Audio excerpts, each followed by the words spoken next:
अच्छा, उसके बाद जो है, जब हम इंट्रोडक्शन लिखना स्टार्ट करते हैं, ठीक है, इंट्रोडक्शन लिखते हुए जो आपका स्टार्ट होता है, start of your introduction must not be poor. Poor start of introduction can be disastrous.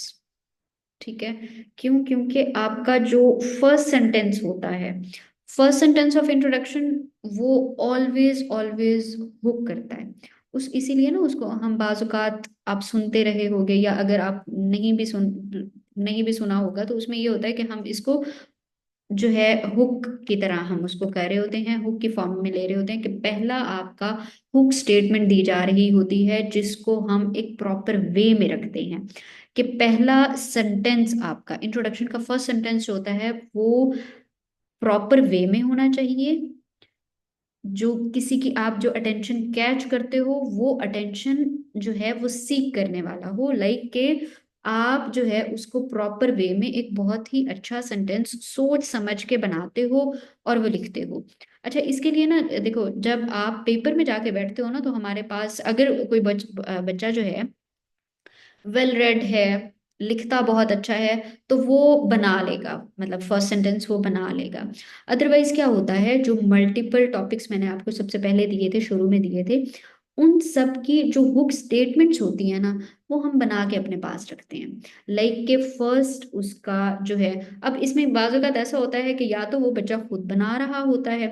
अब जैसे फॉर एग्जांपल आप क्लाइमेट चेंज के ऊपर कुछ पढ़ रहे हो, क्लाइमेट चेंज का की अगर आपको बुक स्टेटमेंट मिल रही है, कोई बहुत ही अच्छी लिखी हुई, लिख के अपने पास रख लो, कोई इशू नहीं है।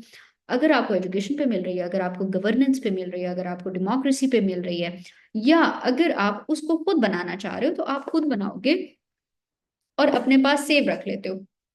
फिर उसमें क्या होता है कि जब एक टॉपिक दिया जा रहा होता है, टॉपिक इस तरह से हो सकता है कि सिंपल आ जाए, हो सकता है सिंपल ना आए, तो उसमें क्या होता है कि हमने अपनी हुक स्टेटमेंट को थोड़ा सा चेंज करके अकॉर्डिंग टू क्वेश्चन या according to our thesis statement उसको चेंज करना होता है, और देन हम इंट्रोडक्शन का एक प्रॉपरली स्टार्ट कर रहे होते हैं। तो पुअर स्टार्ट तो कभी भी उसका नहीं होना चाहिए, और ना ही वो होता है। ठीक हो गया। अच्छा, दूसरी जो है, जो मिस्टेक अवॉइड करनी चाहिए, वो ये होता है कि जो पर्सनल प्रोनाउंस होते हैं, उनको हम क्या करते हैं, अवॉइड करते हैं। फॉर एग्जाम्पल, आई हो गया, वो हो गया, ये avoid personal pronouns. For example, I, we, me, you, your, us, mine, मतलब इस तरह की कुछ और चीजें जो कि हम उसमें मतलब ऐड कर सकते हैं। तो ये पर्सनल प्रोनाउंस वगैरह टाइप की चीजें जो है ना, ये होती हैं, ये हम नहीं यूज कर रहे होते, क्योंकि आपने जो आपका ऐसे होता है वो प्रॉपर जो है ऑफिशियल लैंग्वेज में लिखा जा रहा होता है, और जब ऑफिशियल लैंग्वेज यूज की जा रही होती है, तो उसमें हम इस तरह के पर्सनल प्रोनाउंस अवॉइड करते हैं।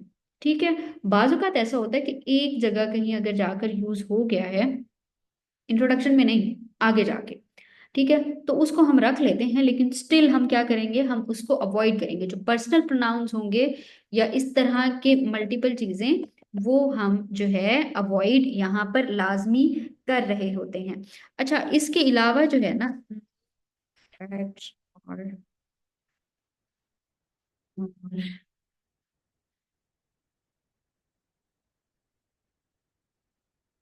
फैक्ट्स और रेफरेंसेस हम ज्यादा ज्यादा क्या हम नहीं देते।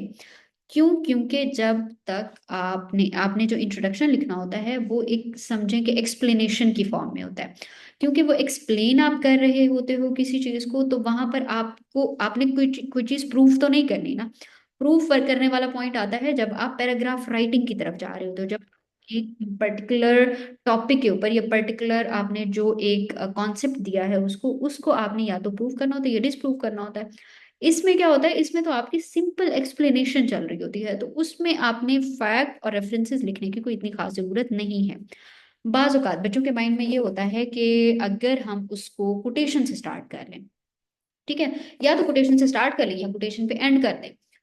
यहाँ पर लिखने का क्या स्टाइल होता है, अगर आपको कोटेशन उस वक्त कोई याद आ रही है जो कि प्रॉपरली जो उसने क्वेश्चन दिया है या जो उसने क्वेश्चन पूछा हुआ है, वो उसको जाके हिट करती है कि भाई ये जो कोटेशन थी ये तो बनी ही इसी के लिए थी, फिर लाजमी लिखो। और अगर नहीं याद आ रही तो सोचने में या इसको वो कि मैंने लाजमी इसी से ही करना है, नो, कोई जरूरत नहीं है, अपना टाइम जाया करने की कोई जरूरत नहीं होगी। अगर याद आती है लिखो, या तो शुरू में या फिर बिल्कुल एंड में। हाँ, शुरू में ज्यादा बेहतर रह जाएगी, एंड पर उसको ना लेके जाएं। अगर फॉर एग्जाम्पल आपको नहीं याद आती या इस तरह की कोई कोटेशन है जो कि समझे कि थोड़ा बहुत रिलेट करती है, उसको लिखने की कोई जरूरत नहीं है। क्यों? क्योंकि ये आपका इंप्रेशन खराब कर सकती है। वो ये एग्जामिनर जो होता है वो ये सोचेगा कि भाई इस बच्चे ने, ये इस कैंडिडेट ने स्टार्ट ही इस तरह का लिया हुआ है कि एक जो है जो प्रॉपर क्वेश्चन है, जो क्वेश्चन मैंने पूछा हुआ है उसके बाद उसने अकॉर्डिंग टू क्वेश्चन अपनी थीसिस स्टेटमेंट भी बना ली है, लेकिन वो स्टार्ट ही ऐसा कर रहा है जो कि उस क्वेश्चन को थोड़ा सा जाके रिलेट करती है। तो फायदा क्या है उस चीज को लिखने का? उसको लिखने का फायदा नहीं, उसको लिखने का नुकसान होता है। यस, अगर आपकी वो प्रॉपरली हिट करती है तो लिखो, अदरवाइज लिखने का कोई फायदा ज्यादा, ज्यादा क्या, थोड़ा सा भी नहीं हो रहा होता है। ठीक हो गया। अच्छा, अब नेक्स्ट की तरफ आते हैं, जो आपका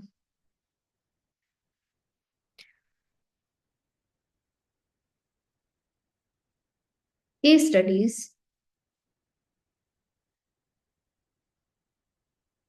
जो केस स्टडीज होती है ना वो इंक्लूड की जा सकती हैं। ठीक है। अच्छा, अब यहाँ पर ना एक क्वेश्चन ये उठता है कि केस स्टडीज होती क्या है। पहले तो हमें यही पता हो ना कि केस स्टडीज क्या होती हैं, फिर ही हम जाके उसको इंक्लूड कर सकेंगे, वो जाहिर सी बात है। अच्छा, अब केस स्टडीज क्या होती हैं? लाइक के फॉर एग्जाम्पल आप पाकिस्तान के ऊपर लिख रहे हो, ठीक है। अब पाकिस्तान के बारे में अगर किसी भी सर्टेन चीज है, फॉर एग्जाम्पल पाकिस्तान का क्लाइमेट, फॉर एग्जाम्पल पाकिस्तान की डेमोक्रेसी, फॉर एग्जाम्पल पाकिस्तान की गवर्नेंस। अब इसमें क्या होगा कि अगर आपको एग्जाम्पल पता है किसी और कंट्री की, लाइक आप क्लाइमेट अगर करना चाह रहे हो, वर्ल्ड का आप ओवरऑल कर सकते हो, या फिर किसी कंट्री के साथ रिलेट कर दो, या फिर अगर आप पाकिस्तान की डेमोक्रेसी के बारे में लिखना चाह रहे हो, पाकिस्तान की डेमोक्रेसी पर लिख रहे हो, और आपको एग्जाम्पल याद आती है कि भाई यूके की जो डेमोक्रेसी है या फॉर एग्जाम्पल यूएस की जो डेमोक्रेसी है वो किन लाइंस पर चल रही होती है। अब इसमें क्या होगा, क्योंकि आपका क्वेश्चन क्या था, आपका क्वेश्चन था पाकिस्तान की गवर्नेंस, पाकिस्तान की डेमोक्रेसी, ठीक है। वो आपका बेसिकली टॉपिक था जिस पर आप लिख रहे हो और आप इंट्रोडक्शन भी लिख रहे हो।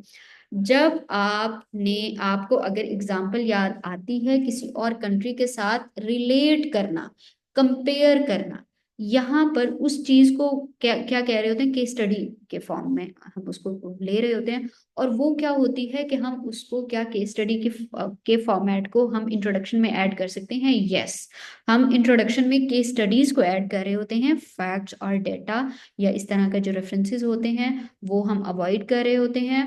और तीसरा मैंने ये बताया था कि जो कोटेशन होती है वो आप पर डिपेंड करती है। अगर आपको इस तरह की कोटेशन याद आ रही है लिखो, अगर नहीं याद आ रही नहीं लिखोगे, उसको छोड़ दोगे। मतलब ये फैसला आपने वहीं बैठ कर लेना होगा कि आया कि मुझे ये चीज लिखनी भी चाहिए या नहीं लिखनी चाहिए। ठीक हो गया। अच्छा, तीसरा क्या है कि आपके इंट्रोडक्शन की जो लेंथ होती है, आपकी इंट्रोडक्शन की लेंथ कितनी होगी? For 25 marks it should be one, एक पूरा का पूरा जो एक लीफ होता है, मतलब एक पेज, और उसके बाद 5 to 6 लाइन्स बुक। ठीक हो गया कि नेक्स्ट जो है पेज की 5 to 6 लाइन्स चली जाती हैं, 7 लाइन्स चली जाती हैं, और हो सकता है कि वो 10-10 लाइन्स भी चली जाए। तो तकरीबन तकरीबन इतना आपने उस इंट्रोडक्शन का एक वो फॉर्मेट रखना होगा। उसके बाद हम वो पैराग्राफ राइटिंग की तरफ आ जाते हैं। ठीक हो गया? इतनी चीज समझ आ गई हुई है आप बच्चों को?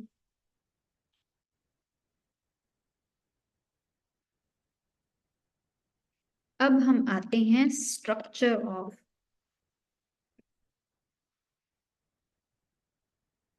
इंट्रोडक्शन।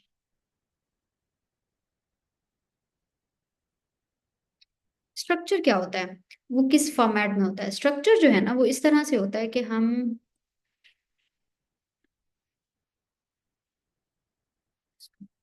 से ही आना चाहिए। अच्छा, स्ट्रक्चर क्या होता है कि देयर आर टू अप्रोचेस। पहली अप्रोच क्या है? मिनट दें।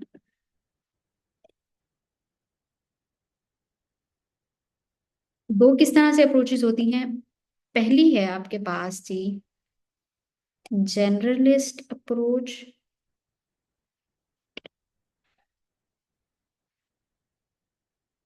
General to specific.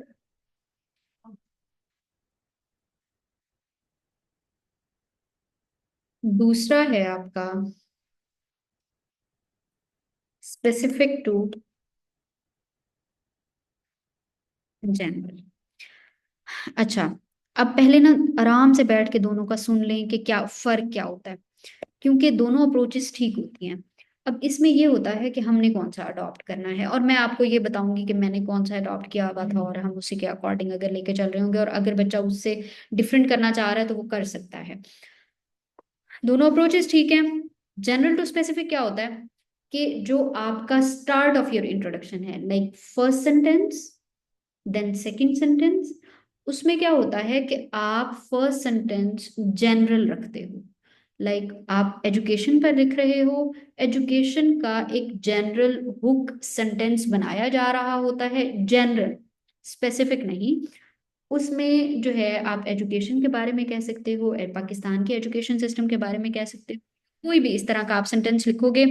अभी आगे जाके मैं इसको लिखती हूँ ना, तो आपको आइडिया हो जाएगा कि जनरल टू स्पेसिफिक अप्रोच क्या होती है। उसमें क्या होता है कि पहला और दूसरा तकरीबन दो सेंटेंसेस होते हैं, या फिर ये थर्ड सेंटेंस भी हो सकता है, जो कि जनरल होंगे। उसके बाद आपने क्या करनी होगी, अपनी थीसिस स्टेटमेंट लिखनी होगी। उसके बाद आपने अपनी आउटलाइन डिस्कस करनी होगी। ठीक हो गया? ये क्या होता है, पहले दो तीन, बल्कि यहाँ पर सेंटेंसेस में लिख देती हूँ। पहला पहला सेंटेंस होता है, उसके बाद उसके साथ कनेक्टिंग दूसरा सेंटेंस आ जाता है, और बाजुकात बच्चा इन दो सेंटेंसेस के बाद अपनी थीसिस स्टेटमेंट लिख देता है। बाजुकात बच्चा क्या करता है कि तीसरा एक सेंटेंस बनाता है, कनेक्ट करता है इन तीनों सेंटेंसेस को आपस में, और देन वो क्या, जो आपने थीसिस स्टेटमेंट लिखी हुई होती है ना, बिल्कुल वर्ड वर्ड कॉपी करके यहाँ पे लिख दी जाती है। कॉपी करके, अच्छा अब बाजुकात बच्चों ने थीसिस स्टेटमेंट दो सेंटेंसेस की बनाई हुई होती है, बाजुकात एक सेंटेंस की बनाई हुई होती है। अब अगर वो दो सेंटेंसेस की है, तो दो सेंटेंस आपके कितने हो गए? पहले तीन सेंटेंस जो कि जनरल नेचर के, देन दो सेंटेंस जो कि आपके किस चीज के हो गए, थीसिस स्टेटमेंट के, फाइव सेंटेंसेस ये हो गए। उसके बाद आप अपनी आउटलाइन डिस्कशन पर आ जाते हो, और फिर उसके बाद आपने उसको कंक्लूड करना होता है। आउटलाइन डिस्कशन के बाद हमने जो एंडिंग ऑफ योर इंट्रोडक्शन होता है, वो हमेशा पॉजिटिव रखनी है, कि जो आपका एंड ऑफ इंट्रो होगा, वो हमने किसी ना किसी पॉजिटिव अप्रोच पर जाकर करना होता है। Like for example, democracy of Pakistan, अगर इस पर जो है वो है टॉपिक है दिया हुआ है उसने, लाइक उसने दिया हुआ है गवर्नेंस, पाकिस्तान के गवर्नेंस स्ट्रक्चर के ऊपर वो दिया हुआ है, या फिर फॉर एग्जांपल उसने दिया हुआ है एजुकेशन पर दिया हुआ है। अच्छा, अब ये क्या है कि क्या आपको लगता है कि डेमोक्रेसी जिस तरह से एक स्ट्रक्चर होता है उसमें हमने और जिस तरह से हमने जो है इसके थीसिस स्टेटमेंट भी उसमें किए थे कि देर आर मल्टीपल रीजन कि जिसकी वजह से पाकिस्तान की डेमोक्रेसी का जो पास्ट है वो ब्लीक रहा है।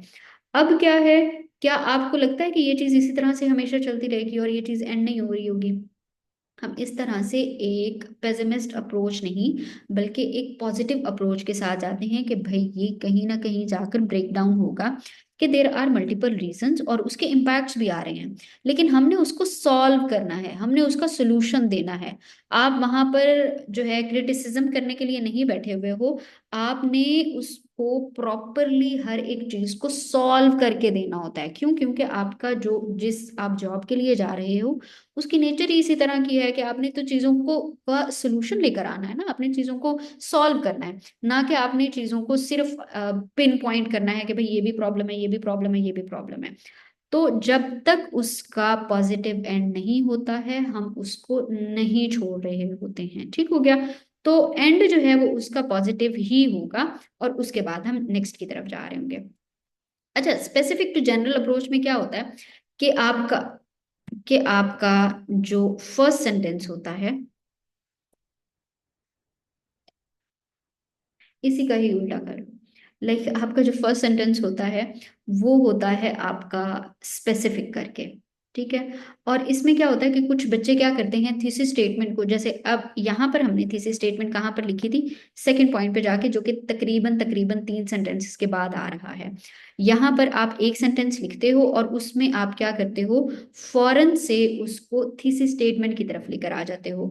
अब बच्चे, दो अप्रोचेस यहाँ पर भी इस तरह से एग्जिस्ट करती हैं कि आप थीसिस स्टेटमेंट बहुत टिल एंड पर जाकर दे रहे होते हो, कि जहां पर आपने इसको एक पॉजिटिव एंड किया है, आपने थीसिस स्टेटमेंट बिल्कुल एंड पर जाकर दे दी। ठीक है? कि पॉजिटिव अप्रोच के बाद आपने एंड पे थीसिस स्टेटमेंट लिखी और उसके बाद आपने इंट्रोडक्शन कंप्लीट कर दिया। और बाज़ बच्चे इस तरह से कर रहे होते हैं कि वो थीसिस स्टेटमेंट से स्टार्ट कर रहे होते हैं, फिर उसके बाद आप जनरल की तरफ आ रहे होते हो। कुछ आप थोड़ा सा, कि पहले फर्स्ट आपने क्या दी, थीसिस स्टेटमेंट। थीसिस स्टेटमेंट देने के बाद अब आप कुछ एक दो तीन जनरल जो है, तो एक सेंटेंस कर लो या दो कर लो या तीन कर लो, वो अकॉर्डिंग टू जो है ना आपकी लेंथ, इंट्रोडक्शन की लेंथ के अकॉर्डिंग वो चीज़ चल रही होती है।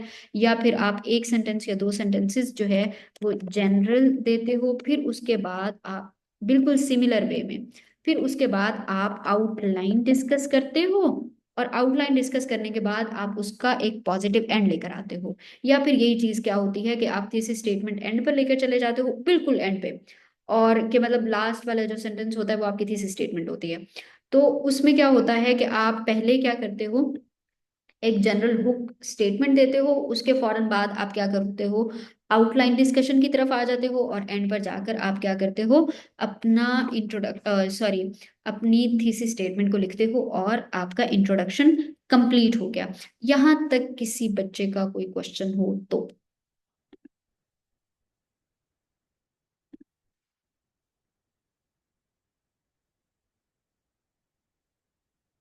किसी को कोई क्वेश्चन नहीं है? सारी चीजें समझ आ गई हुई हैं?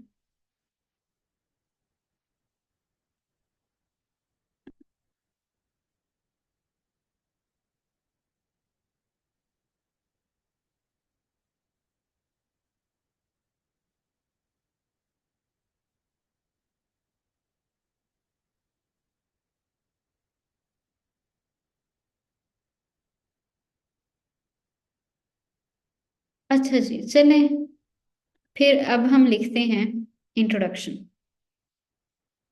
ठीक है?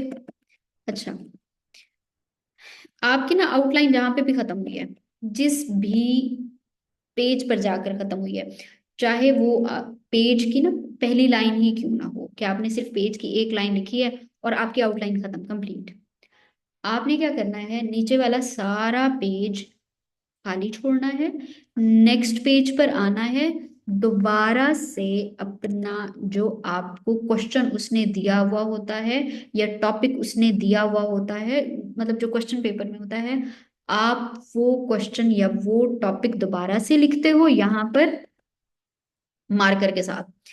Education system in Pakistan.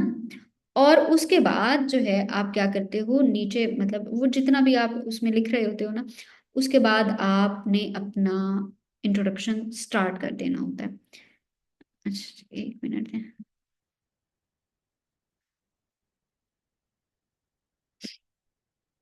Exactly exactly. ऐसा ही होता है कि पहले वो लगता है कि सारी चीजें समझ आ गई हुई हैं, जब लिखने बैठते हैं अंदाजा तब होता है कि अच्छा, कोई चीज अगर मिस हुई थी या किस तरह से उसको करना है या किस तरह से उस चीज को लेके चलना है। अच्छा, अब ना हम एक आउटलाइन देखते हुए इसका इंट्रोडक्शन यहाँ पर लिखेंगे। ठीक है। अच्छा, मुझे एक और चीज भी साथ में ओपन कर दें, और बल्कि कोई बच्चा अपना माइक ओपन करे और मुझे बताए कि क्या आपको दोनों विंडोज नजर आ रही होंगी इसमें, या एक विंडो नजर आ रही है, क्योंकि मैं चाह रही हूँ कि आपको दोनों विंडोज नजर आए।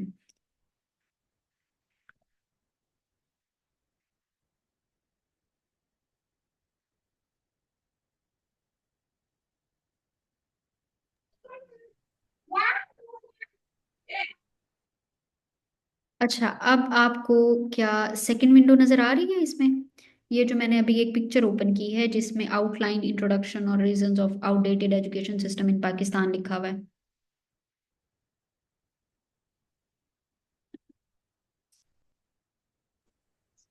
नो मैम, कुछ भी नहीं नजर आ रहा। अच्छा, नहीं आ रहा, फिर एक मिनट रुक जाए, मुझे दोबारा से शेयर करने दें।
अच्छा, दो स्क्रीन इकट्ठी शेयर नहीं होती हैं क्या? आप लोगों में से किसी को आइडिया हो, क्योंकि उसके साथ ये स्क्रीन नहीं आ रही है। हालांकि मैं ये चाह रही हूँ कि आप साथ साथ वो भी देखो। ओके, ये तो मसला हो गया है जी, क्योंकि जब तक आप आउटलाइन नहीं पढ़ोगे आपको कैसे पता चलेगा कि मैं जो इंट्रोडक्शन लिख रही हूँ उसके साथ लिख, या फिर अच्छा, ग्रुप में आप सारे हो ना? मैं ग्रुप में पिक्चर्स शेयर करने लगी हूँ, अपने अपने मोबाइल से आप वो पिक्चर्स ओपन करोगे।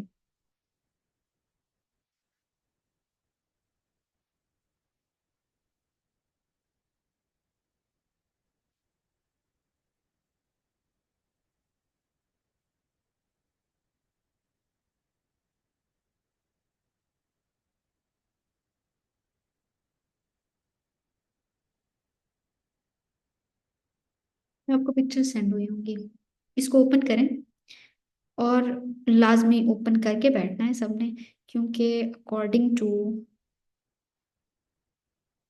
इस आउटलाइन के मैं अभी इंट्रोडक्शन लिखने लगी हूँ। इसमें आपने ये वाली पिक्चर ओपन करनी है, बल्कि मुझे इसको पीडीएफ में कन्वर्ट करना चाहिए था, जो कि मैंने नहीं किया और मैंने वैसे ही आपको सेंड कर दिया है। अच्छा, वो पिक्चर ओपन करें। अच्छा, ओपन कर लिया सबने?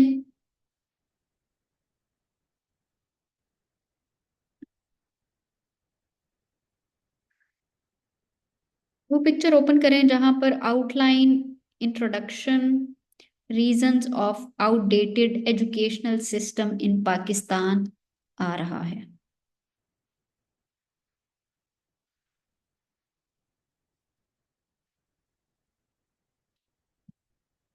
आप लोगों में से कोई एक कहेगा ना मैंने तब लिखना शुरू करना है, पहले ही मुझे बता दो कि कर जी मतलब। मैम ओपन किया। सॉरी। जी मैम ओपन कर लिया। ओपन कर लिया हुआ है, चलो ठीक हो गया। चलें जी, फिर अब इसको हम स्टार्ट करते हैं लिखना।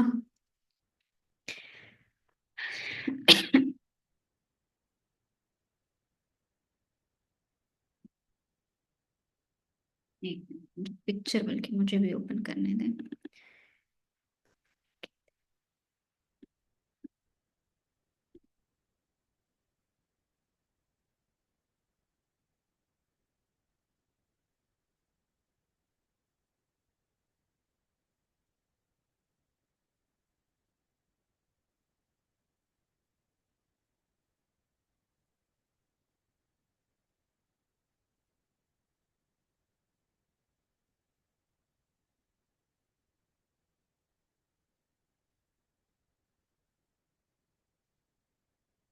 अच्छा जी, सबसे पहले क्या मैंने बताया था कि हमने क्या करना होता है, अपना एक हुक स्टेटमेंट लाना होता है। ठीक है, कि मतलब एक सेंटेंस ऐसा लिखना होता है। इसमें ना जो मल्टीपल सोर्सेज मैं आपको शेयर कर रही हूँ, अभी तक मैंने आपको आउटलाइंस भी नहीं मेरे ख्याल में शेयर की हैं, वो मैं इंशाल्लाह कोशिश करूंगी वो मैं आज अभी कर दूं। और अगर नहीं तो फिर मैं कल तक आपको शेयर कर देती हूँ। बाकी वैसे एक ये आउटलाइन तो हो गई है ना, इसमें थीसिस स्टेटमेंट बस नहीं है। तो जो है कुछ मैं आपके साथ, आप बच्चों के साथ शेयर भी करूंगी, और फिर उसके बाद क्या हो जाएगा कि जो है इंट्रोडक्शन भी अब मैं साथ में शेयर कर दूंगी। अच्छा, इंट्रोडक्शन लिखना स्टार्ट करते हैं। एक मिनट दें मुझे।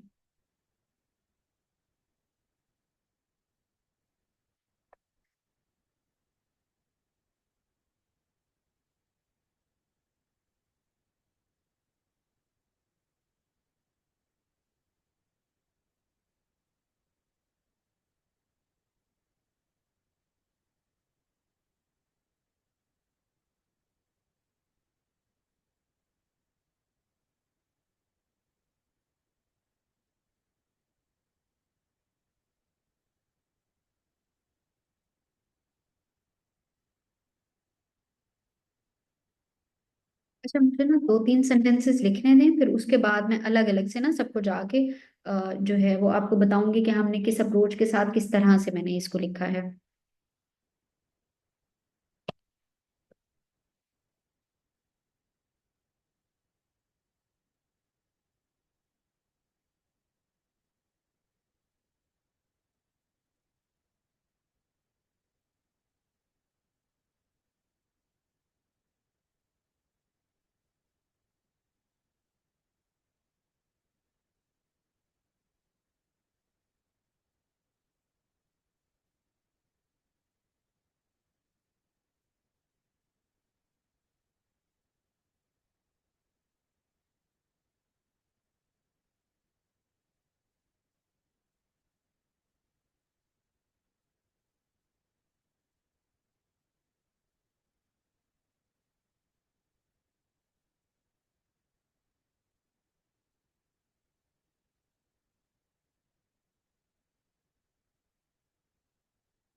अच्छा जी, अब इसमें क्या है, first sentence, second sentence, third sentence, मैंने तीन सेंटेंसेस लिखे हैं। ठीक हो गया। अच्छा, अब इसमें मैंने क्या किया है, तीनों सेंटेंसेस मेरे क्या हैं, जनरल नेचर के हैं। मैंने, हमारा टॉपिक क्या था, टॉपिक है हमारा एजुकेशन सिस्टम इन पाकिस्तान। अब मैंने एक बहुत ही जनरल सेंटेंस से उसको स्टार्ट किया, फिर उसके बाद मैंने उसको कनेक्ट किया दूसरे कंट्रीज की एग्जाम्पल के साथ, या आप ये कह सकते हो कि मैंने उसको एक ओवरऑल जनरल एक अप्रोच के साथ उसको देखा कि बाकी कंट्रीज में इसका क्या किस तरह से चीजें चल रही होती हैं। देन उसको मैंने कनेक्ट किया विद पाकिस्तान। क्यों? क्योंकि हमारा टॉपिक क्या है, एजुकेशन सिस्टम इन पाकिस्तान। ठीक हो गया। अच्छा, अब यहाँ पर आपने डायरेक्ट पाकिस्तान का वर्ड तो नहीं यूज किया ना। ठीक हो गया कि आपने उसको कनेक्ट किया है, लेकिन कनेक्शन की का जो फॉर्मेट है वो आपने थोड़ा सा डिफरेंट रख दिया।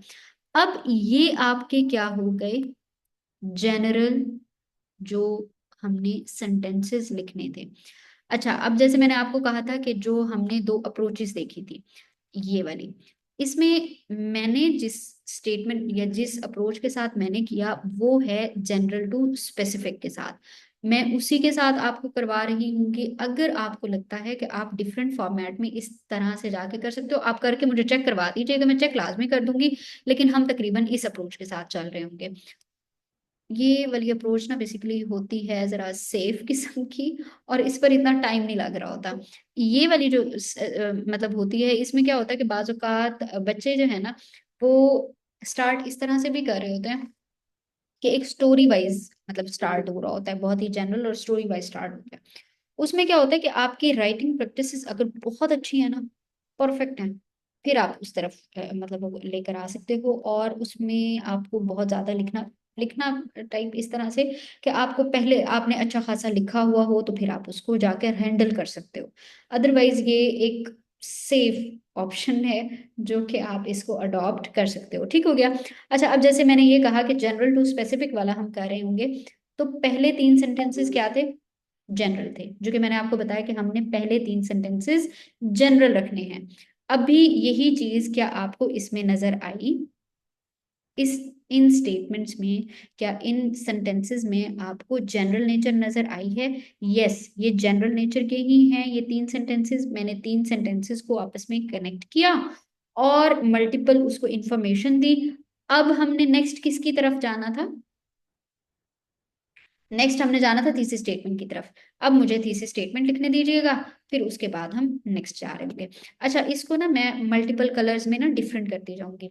पहला जो है ग्रीन कलर मैंने कर दिया है, कि जो कि आप ये समझें कि ग्रीन कलर क्या है, कि वो मैंने रखा है जनरल नेचर के जो सेंटेंसेस, मतलब जिस तरह से हम जिस फॉर्मेट पे चल रहे होते हैं, ये क्या है, जनरल नेचर के हो गए। अच्छा, अब आगे जाके मैंने स्टार्ट की थीसिस स्टेटमेंट लिखना। Pakistan, Pakistan education system could not be developed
ये हो गई है आपकी thesis statement.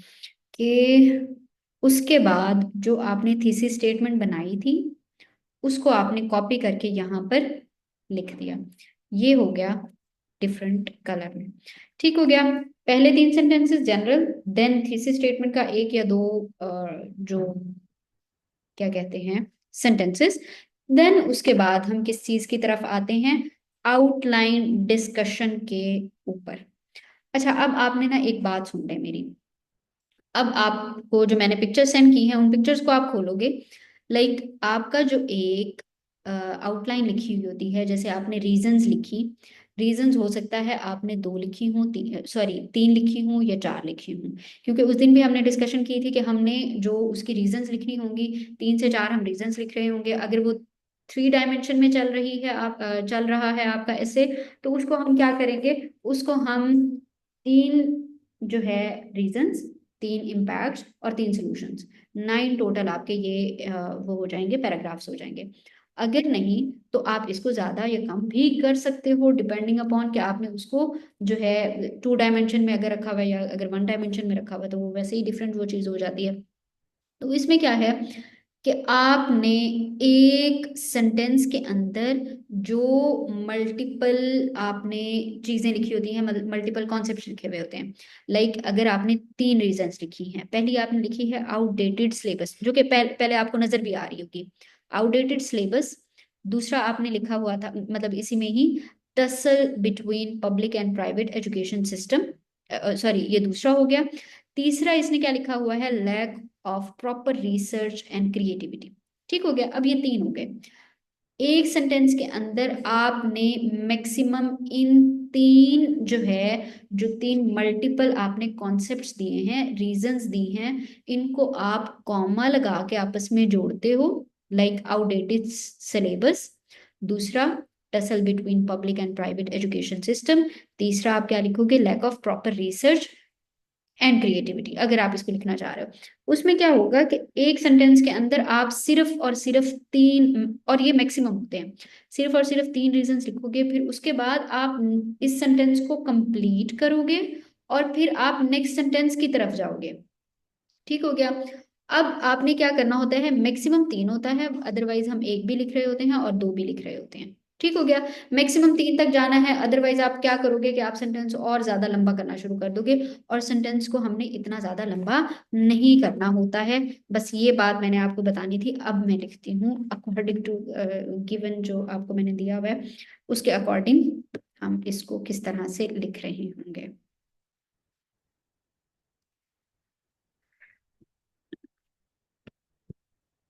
There are number of reasons behind poor quality of education। ठीक है जी। अच्छा, उसमें क्या है, एजुकेशन इन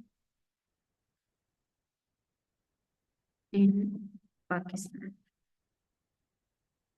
अच्छा, अब जो है, क्योंकि हमने सबसे पहले जो आपने मतलब वो खोली भी हुई होंगी पिक्चर्स, उसमें सबसे पहले उसने रीजंस दी हुई हैं, तो रीजंस को मैंने मतलब उसको मैंने एक सेंटेंस पहले वैसे ही ऐड कर दिया है कि देयर आर मल्टीपल रीजंस। अब उसमें रीजंस कौन कौन सी हैं, आउटडेटेड, और हाँ इसमें ना ऑर्डर का भी लाजमी ख्याल रखना है कि आपने पहले नंबर पे आपने आउटडेटेड सिलेबस लिखा हुआ है या करिकुला लिखा हुआ है, तो आउटडेटेड करिकुला सबसे पहले आएगा, दूसरे नंबर पे दूसरे वाला आएगा, तीसरे नंबर पे तीसरे वाला आएगा। अब स्किप करके नहीं जाओगे। ठीक हो गया, इस चीज को भी याद रखना है कि स्किप नहीं करना है और एक ऑर्गेनाइज्ड वे में उसको लिखना होता है। Outdated syllabus, tussle tussle between public and private education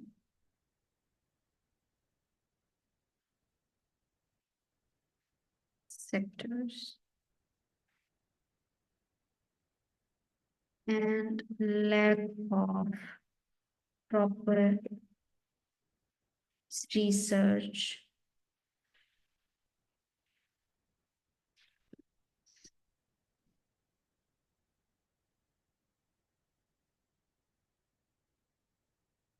institutes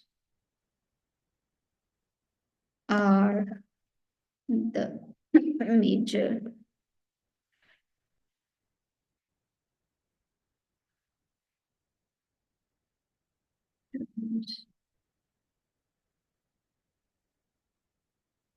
responsible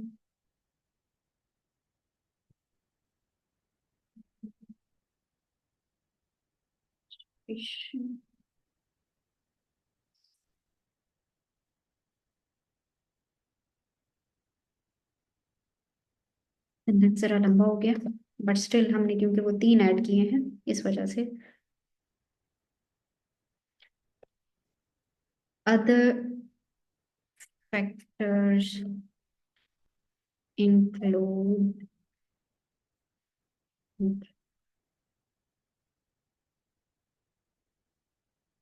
short term policies, low budget.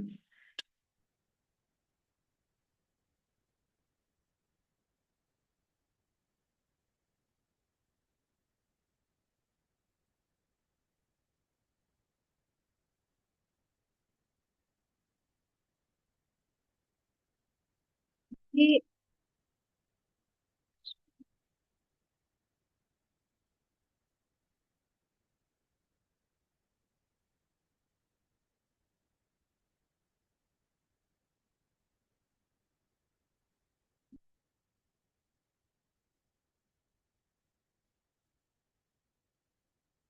अब ये क्या मैंने जो लिखे हैं, अब आप इसके मल्टीपल जो पढ़ रहे हो कि there are number of reasons behind poor quality education, और इन दो सेंटेंसेस में मैंने रीजंस क्या किए हैं, कंप्लीट कर दिए हैं। ठीक हो गया। अब ये क्या है, यहाँ से हमारी क्या स्टार्ट हुई है, यहाँ से हमारी स्टार्ट हुई है आउटलाइन की डिस्कशन, और हमने क्या किया है उसको प्रॉपरली हम ऑर्गेनाइज्ड वे में लेके चले हैं, और ऑर्गेनाइज्ड वे में ही हमने जाकर उसको कंप्लीट करना होता है। ठीक हो गया। अच्छा, अब ये रीजंस हैं, इसको हमने ये कलर दे दिया। अच्छा, फिर उसके बाद उसके क्या है, मल्टीपल इफेक्ट्स जो आ रहे हैं, अब वो देख लेते हैं कि वो हम किस तरह से लिख रहे होंगे। अच्छा, next sentence, these these reasons are causing number of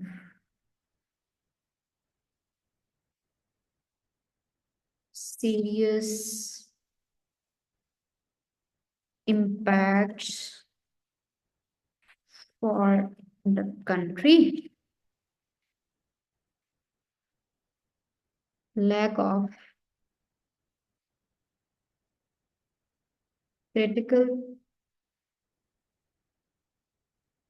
अच्छा, अब यही वाली सारी चीजें कि पहला उसका जो टॉपिक उसने दिया हुआ होता है उसका मेन पॉइंट उठाते हैं, दूसरा जो आपने लिखा होता है, मतलब आपने पॉइंट लिखा हुआ होता है उसका मेन पॉइंट उठाते हैं, और उनको इकट्ठा करके, मतलब तीन इकट्ठे करके, और उस पर हम एक जो है वो सेंटेंस बना देते हैं। बिल्कुल सिमिलर वे में कर रही हूँ मैं। जो आपको मैंने पिक्चर्स भेजी हुई हैं, आप उसमें से अब देखो जो इम्पैक्ट्स वाले, मतलब जो थर्ड पॉइंट में चले गए होंगे ना, जो उसके इम्पैक्ट्स आ रहे हैं, जो पूरे इम्पैक्ट्स होते हैं उसमें यही पॉइंट्स इसी तरह से लिखे हुए हैं। लैक ऑफ क्रिटिकल थिंकिंग, फिर है पुअर कंपेटिटिव, पुअर कंपटीशन,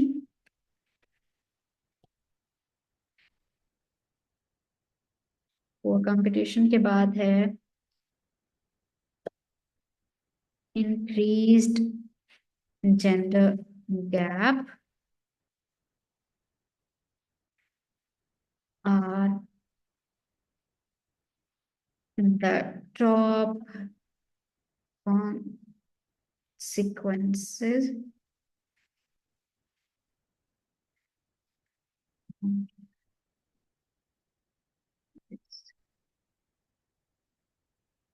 ठीक हो गया जी। In addition,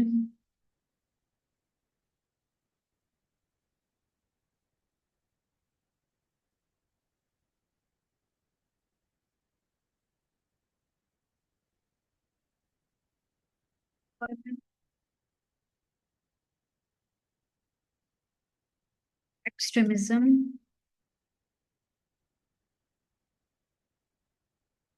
and economic backwardness,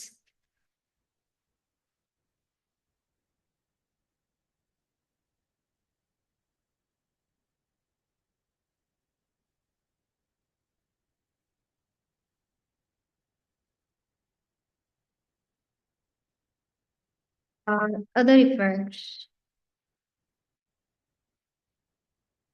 of low quality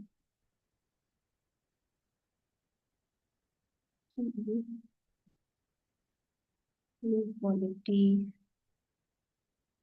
education in Pakistan.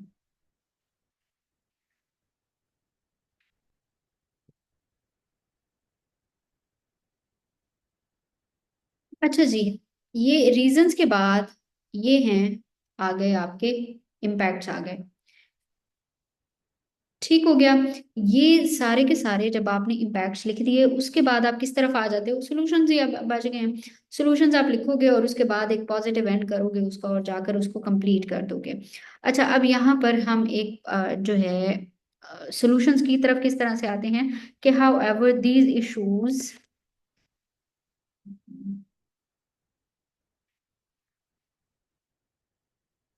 can be resolved through pragmatic measures such as introduction of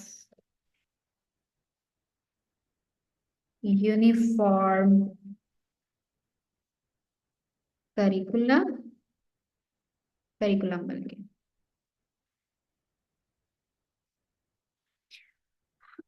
improve quality of education,